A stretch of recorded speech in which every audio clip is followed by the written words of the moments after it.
Good morning, little group members. Today we will learn about animal habitat. Habitat का अर्थ है वास स्थान. वास स्थान के आधार पर हम जीवों को 4 पार्ट्स में क्लासिफाई करते हैं. So let's learn about them. Terrestrial animals. Terrestrial का अर्थ होता है स्थल. जो भी जंतु स्थल पर पाए जाते हैं.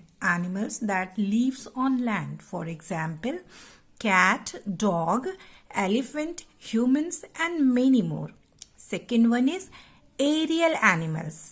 Aerial means आकाश में उड़ने वाले. Animals which fly in the air. नभचर प्राणी. For example, birds, insects, bats. And then is aquatic animals. Aqua means water. जल में पाए जाने वाले जलीय जीव. Animals that lives in water for most or all of its life. For example, fish, seal, whale and many more. And then last one is amphibians. Amphi means उभय, दोनों, उभयचर प्राणी. Animals that can live both on land and in water. For example, frog, tortoise and toads. और इसको हम गुनगुनाते हुए भी याद कर सकते हैं. So come and let's sing it. Animals that lives on land are terrestrial. Animals that fly high in the sky are aerials. Animal that lives in water are aquatic. Animal loves to live on both land and water are amphibians. Thank you.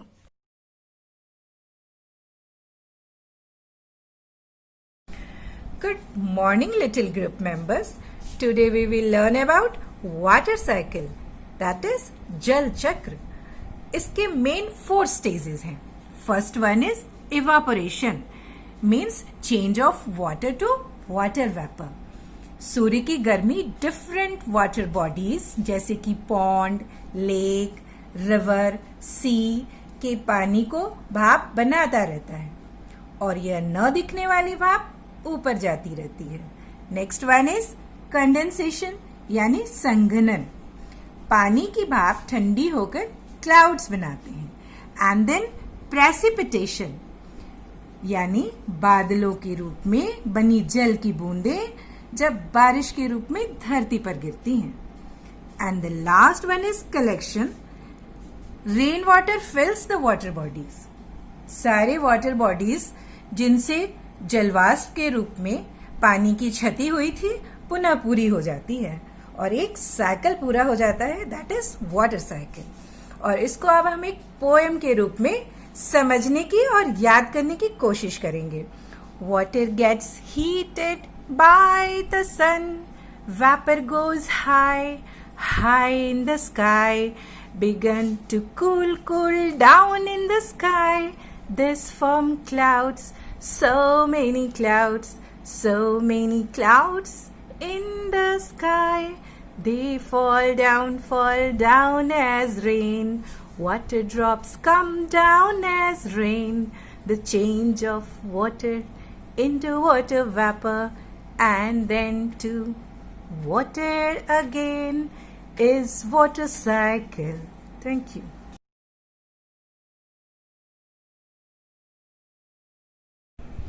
Good morning, little group members. Today we will learn about waste management. Waste management means कचरा प्रबंधन. हमारे दैनिक जीवन के विभिन्न कार्यों के दौरान कई अनुपयोगी पदार्थ बचते हैं जिन्हें हम कचरा कहते हैं, जैसे सब्जी, फलों के छिलके, टॉफी, बिस्किट, नमकीन के रैपर्स, कोल्ड ड्रिंक्स के कैन, पॉलीथीन की थैलियाँ इत्यादि. यदि इस कूड़े कचरे को इधर उधर बिखरा रहने दें तो इससे गंदगी फैलती है जो कि बीमारियों के कारण बनते हैं. इसलिए कूड़े कचरे का सही निस्तारण करना स्वास्थ्य एवं स्वच्छता की दृष्टि से महत्वपूर्ण है. So let's start waste management. Waste 2 प्रकार के होते हैं, biodegradable and non biodegradable. Biodegradable waste जो सड़गल जाते हैं, नेचर में डिस्पोज हो जाते हैं, for example रॉटन fruits, vegetables, peels of fruits and vegetables, eggshells, dry leaves, tea bags and dead animals. Non biodegradable waste ऐसे वेस्ट जो नेचर में स्वतः ही नष्ट नहीं होते, जैसे plastic products like plastic bottles, containers, bags, metals, glasses and batteries. इसलिए यह बहुत ज़रूरी है कि अपने घरों से निकलने वाले कूड़े को अलग अलग कूड़ेदान में डालें और अपने घरों में 2 कूड़ेदान रखें। नॉन बायोडिग्रेडेबल वेस्ट स्वतः ही डिस्पोज नहीं होते, इसलिए उसके लिए 4R फॉलो करना पड़ता है। What is 4R? 4R of waste management. First one is reduce. Reduce means कम करना। क्या कम करना है? अपनी आवश्यकताओं के अनुसार ही वस्तुओं को खरीदें और इस्तेमाल करें, that is reduce. And then refuse. Refuse means मना करना। Say no to plastics. हमें प्लास्टिक प्रोडक्ट्स का इस्तेमाल नहीं या कम कर देना चाहिए। रीयूज। रीयूज मीन्स पुनः प्रयोग करना। बहुत सी ऐसी वस्तुएं हैं जिनको दोबारा इस्तेमाल की जा सकती हैं, जैसे टूटी बाल्टी को डस्टबिन या गमले के रूप में इस्तेमाल कर सकते हैं। खाली कैन या बॉटल को डेकोरेट करके पेंसिल बॉक्स या फ्लावर पॉट बना सकते हैं। रिसाइकिल। ऐसी वस्तुएं जो गलाकर पुनः प्रयोग में लाई जाती हैं, जैसे न्यूज़पेपर्स, लोहे के सामान, कांच, इसे फेंके नहीं, कबाड़ी वाले को दे दें। सो reduce the garbage, refuse the plastics, reuse the old, and recycle paper, glass, and tin. Thank you.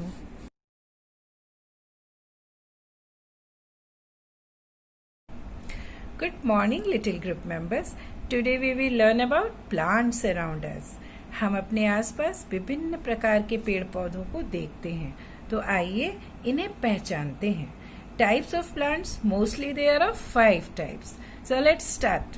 First one is tree. Tree बड़ी विशाल वृक्ष. A tall, big and strong plant is called tree, and it has hard woody stem. For example, mango tree, neem tree, banyan tree, peepal tree and many more. Shrub. Shrub क्या है? ये tree से छोटे होते हैं, smaller than trees and have thin woody stem. For example rose, jasmine, bushes. Bushes means झाड़ियां. And the third one is herbs, a very small plant. बहुत छोटे छोटे पौधे को हर्ब्स कहते हैं और इनके स्टेम बहुत पतले पतले और सॉफ्ट होते हैं. फॉर एग्जाम्पल ग्रास, मिंट, तुलसी.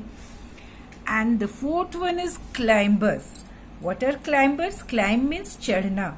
ऐसे पौधे जिनके स्टेम वीक होते हैं और जो बांस, बल्ली, लकड़ी, छप्पड़ के सहारे चढ़ते हैं, इनको क्लाइंबर्स कहते हैं. For example P, money plant and grep wine. And the last one is creepers. Creepers grow along the ground. ये जमीन पर फैलते हैं. For example, watermelon and pumpkin. Thank you. Good morning, students. Today we will revise our chapters for Mission Pehchan, our environment. Class 5th, get ready. Lesson 1, changing trains and family. इस chapter में टुइया, शरद और उजमा की family में आए changes को बताया गया है. टुइया's family is very happy.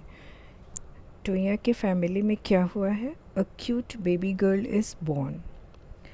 And now Sharad family. Sharad father has received a letter from the bank. शरद के पापा को बैंक से मिले पत्र में क्या लिखा है? He gets transferred.